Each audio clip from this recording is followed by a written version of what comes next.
Peace to y'all again. This is A Game for Six Step Productions here at the Style Elements 23rd anniversary. And I have here the champ, El General, Roxrite, Omar Delgado from the Bay Area. So, there was a moment inside the semi-battle, right, against the Monster team, where you had I think it was a tie-breaking round, and you literally hit a freeze onto your elbow, and then you just stuck it so long that you like fell back into your flow and hit a reverse freeze. You remember that moment? It was the hypest. We'll see this inside the footage, right? So in those moments, obviously you're not thinking, you're in flow state, right? But what kind of preparation and training and mental training does it take for someone to get to that kind of magical moment? You know, I think it's a hard thing to develop. You know, I compare it to, you know, Michael Jordan hitting three-pointers in the clutch. So you're in a moment where you have to sometimes just throw something sporadic that you may have never hit before. Maybe you've tried it, maybe you experimented, but you never actually executed it, you know? For me, it was like I felt like they were getting in my head a little bit, but I knew that I wanted to throw that freeze before I went out. After that freeze, I didn't know what was going to happen. Either I stuck the freeze or I didn't stick the freeze. But when I stuck the freeze, it was just like, oh, shit, okay, I connected it. And it was okay. And then as I stuck it, I just was holding it, okay, I can even go from here. I got so much control at this point that I can throw some other things that I've been trying for a while. And it just naturally, like, I went back and went the other way. And there's something that I haven't used in any battles.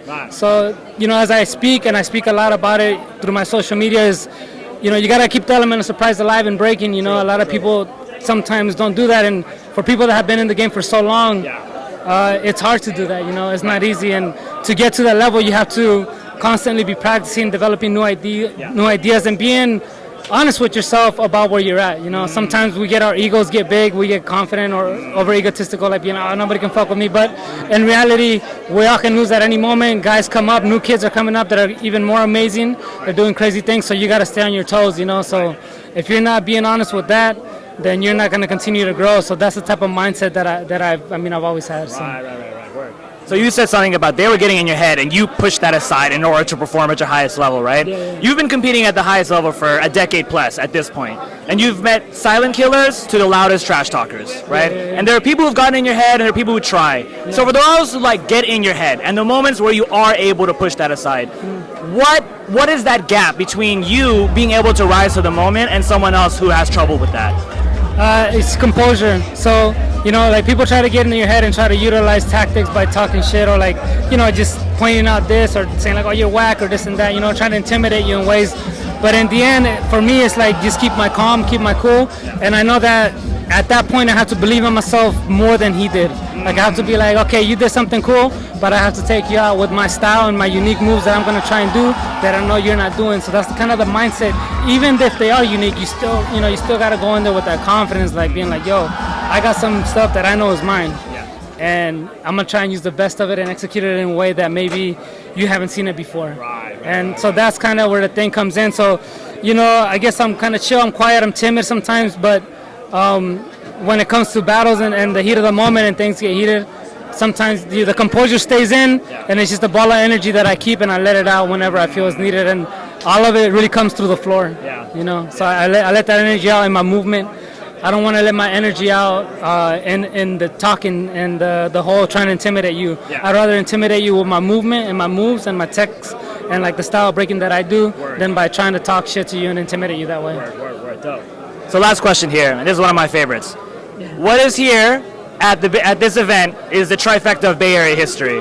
Style Elements, Renegades, Rock Force.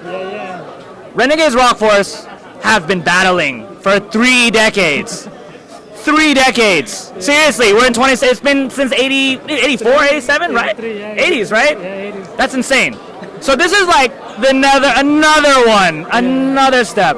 So when you take that into mind, right? Well, one, in your experience, have you guys always gone over Rock Force, or was there a period where they were dominating you guys? It always goes back and forth, man. You know, I think it's like different times, our crews peak at different times, you know, and Rock Force has always, you know, been there as long as we have, and they've been holding it down. They've done a lot of crazy things and influenced the world as well. They've gone out to travel the world and compete and win the biggest titles, you know, so nothing but respect for them, and I think they've always kind of pushed us and vice versa, you know, the mutual respect, the competitive spirit, we really help push one another. I mean, along with y'all, Style Elements as well, you know, you guys, Style Elements and Renegades have one of the most historic battles ever, you know, so again, it's just the Bay Area has had these crews that have been influential, and at the same time we have pushed one another to this level that we have reached in breaking. And so many faces, so many talents have come out of these groups and have influenced other guys locally, other guys internationally, that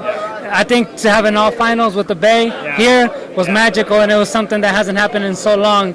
And to see Rock Force back on it, back battling, they took a little brief hiatus, so it was dope to just see them come in, And that's what it is. A lot of Bay Area history here. Roxrite, the general, again, show them the trophy. The champs, Renegades, 3-on-3 here, the 23rd anniversary. Much love to everybody. Six Step Productions, Style Elements. Peace.